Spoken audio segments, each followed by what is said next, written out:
सुना होगा, राजा उदयन सुने हैं आपने कभी? राजा उदयन थे पाटलिपुत्र में एक, राजा उदयन वत्स प्रदेश के।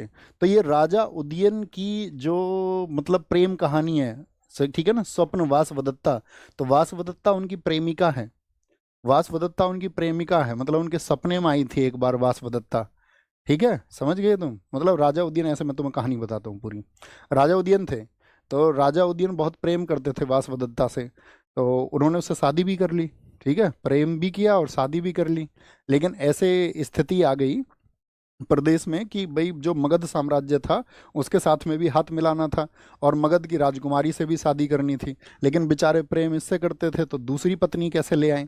तो बड़ी दुविधा में फंसे, तो इनकी इन पत्नी ने इनका साथ दिया कि तुम दूसरी पत्नी ले आओ, कोई दिक्कत नहीं है, हमें कोई दिक्कत नहीं है, राज्य की सुरक्षा हमारे लिए प्राथमिक बात है। ठीक है, शादी होना कोई बड़ी बात नहीं है, तो दूसरी वाइफ तुम ला सकते हो। सोचो कितना बड़ा समर्पण है।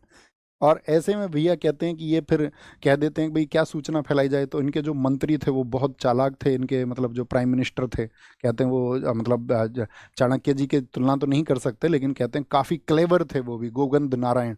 तो वो क्या बोलते हैं कि इनकी मरने की खबर चला देते हैं वासवदत्ता की, कि वासवदत्ता तो मर चुकी हैं, वासवदत्ता अब जीवित ही नहीं, और ये कहाँ रहने लगती हैं, कहीं एकांतवास में। राजा उदयन भी इनसे मिलने जाते थे एकांतवास में, तो उनकी शादी करा देते हैं वो मगध की राजकुमारी से। मगध की राजकुमारी से जब शादी हो जाती है, लेकिन कुछ समय के बाद में खुलासा हो जाता है, लेकिन तब तक क्या है कि वो भी एक्सेप्ट कर लेती हैं, ठीक है तुम्हारी पत्नी तुम घर ही ले आओ, पहली वाली को भी। तो ये उसकी कहानी है ना।